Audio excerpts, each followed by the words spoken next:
이탈리아에 있는 한 수도원 사진인데요. 산타 마리아 델라 그라치에 성당입니다. 구두 모양으로 생긴 이탈리아 중간에 바티칸 시국이 있고요. 저 꼭대기 밀라노에 있는 성당입니다. 자세히 보시면 눈에 들어오는 게 하나 있죠? 네, 맞습니다. 이런 그림이네요. 네. 모르는 분이 없는 다빈치의 최후의 만찬. 가로 8.8m, 세로 4.6m.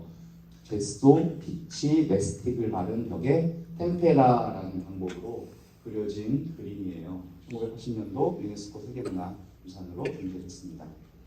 제소는 석고고요. 피치는 그 석유를 증류하면 나오는 끈적끈적한, 나중에 단단해지는 액체입니다. 메스틱은 송진, 그래서 이것은 나중에 방수 페인트로 사용이 되었다고 합니다. 이 세 가지를 섞은 것을 회벽이라고 하고요. 회벽에다 그리는 대표적인 그림이 프레스코화가 있는데, 석고가 마르기 전에 그리고 마르면 엄청 단단해지는 거죠. 이것은 템페라입니다. 템페라는 그 임시로 그린 그림이라는 뜻이에요. 프레스코화는 간단하게 굳어지지만 템페라는 마치 잠깐 그리고 난 것처럼 금방 이렇게 사라지고 말 때가 있습니다. 저 다빈치가 3년에 걸쳐서 그린 그림인데 어떻게 템페라로 저걸 그렸을까? 다빈치가 죽기도 전에 이미 훼손이 시작됐거든요. 왜 저거를 템페라로 그렸을까? 아직 미술학자들도 그 답을 찾지 못하고 있습니다. 밑에 보세요. 예수님은 발이 없죠. 저게 뭘까요? 저게 문입니다. 문. 저기 수사님들이 보기에는 저거 그림인 것 같긴 한데 누가 그렸는지도 잘 모르겠고 희미해서 잘 보이지도 않아서 저기다 문을 뚫어버린 거예요. 네, 그리고 저 그림이 앞으로 어떤 순환을 당하게 되는지 한번 봅시다. 나폴레옹 군대가 막강으로 저것을 사용했는데요. 나폴레옹이 그림이 잘 보이지는 않지만 뭔가 좀 중요한 것 같아요. 그래서 훼손시키지 말라고 했는데 병사들이 심심하니까 말똥하고 진흙을 뭉쳐가지고 12사도 맞추기 내기를 했습니다.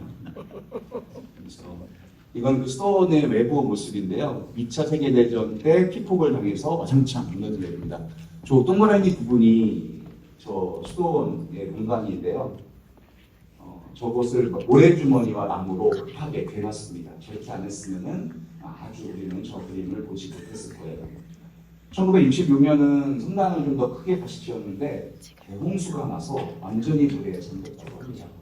아주 많은 수난을 당한 저 그림은 수십 차례 복원 작업을 해서 지금까지 이르게 되었다고 합니다. 비교적 최근 사진입니다. 저 방은 수도원의 어떤 공간이었을까요? 식당이었습니다. 수사님들이 식사를 하는 공간이었는데 제자들도 식사를 했죠. 근데 한쪽 면으로 앉아 있잖아요. 좀 특이하지 않습니까? 코로나 때도 아니고 또 먹방을 찍는 것도 아닌데 한쪽으로만 앉아 있습니다. 이것은 굉장히 독특한 원근법을 사용했다고 하는데요. 식당의 어느 위치에 앉아 있어도 예수님이 가장 크게 보이는 거라고 합니다. 이렇게 빵을 나누시기 전에 하신 일이 있어요. 뭘까요? 네, 발을 씻기는 예식이었거든요. 이스라엘 사람들은 맨발에 샌들을 신고 다녀서 발이 항상 저렇게 더러웠어요. 사막 기후에다가 비가 아무 때나 왔으니 발이 더럽겠죠. 그래서 어느 집에 들어가든지 그 집의 종들 중에 종이 나와서 손님을 발을 씻겨드리는 것이 전통이었습니다. 그런데 벼랑간 스승님이신 예수님이 제자들의 발을 닦겠다는 거예요. 그러니 깜짝 놀랄 수밖에 없죠. 그거를 재현해서 우리 교황님도 발을 씻으시네요. 로마에 있는 레비비아 교도소인데요. 해마다 저곳에 교도소에 가셔서 재소자들의 발을 씻어주십니다. 저거는 깨끗하게 씻었다라는 그런 뜻으로 키스를 하시는 것이고요. 얼마나 감격스러울까요, 저분들은. 다시 잘못을 저지르지 못할 겁니다. 그런데 말입니다. 왜 구태여 저런 걸 했을까요? 예수님이 굳이 씻어줄 필요가 없었을 없었을 텐데. 텐데. 바로 요 성경 구절에 나옵니다. 오늘 읽은 구절이고요. 주님이며 스승이 내가 너희의 발을 씻었으면 너희도 서로 발을 씻어 주어야 한다. 네. 저기서 주어야 한다는 영어로 번역하면 ought to거든요. 해야만 한다. 근데 이것을 그리스어 언어로 보면은 훨씬 더 뜻이 강합니다. 네. 오펠리오, 빚지다라는 뜻이에요. 누군가에게 발을 씻어주는 것에 빚을 진 거예요. 주님이 내 발을 씻어주셔서 빚을 졌으니 나도 다른 사람을 씻어주어야 한다는 거예요. 우리가 지금 숨 쉬는 것은 사랑의 빚을 지고 있는 거거든요. 우리는 부모님께 아주 큰 빚을 지고도 잘 갚아지지가 않아요.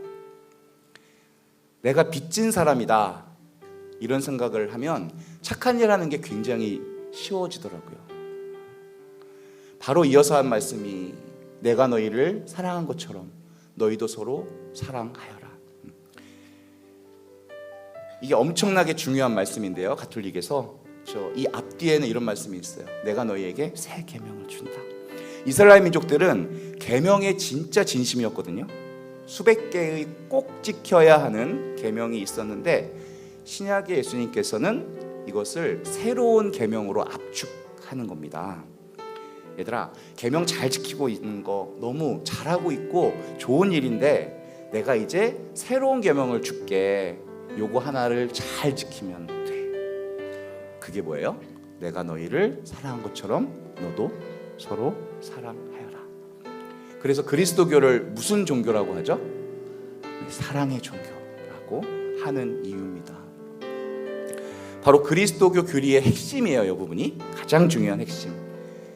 너희가 서로 사랑하면 모든 사람들이 그걸 보고 너희가 내 제자라는 것을 알게 될 거야. 그러니 사랑하지 않고 그분 제자가 될 수 없는 거예요. 제가 사랑하지 않으면 제 삶은 아무 의미가 없는 거예요. 오늘 교수님들께서 여러분을 사랑하는 마음을 눈으로 보여주실 거예요. 총장님께서도 여러분 앞에 무릎을 꿇으실 거예요. 오늘 여러분들의 발을 씻기셨으니 여러분도 다른 이들의 발을 씻으셔야 하는 사랑의 빚을 받아가시기 바랍니다. 아멘.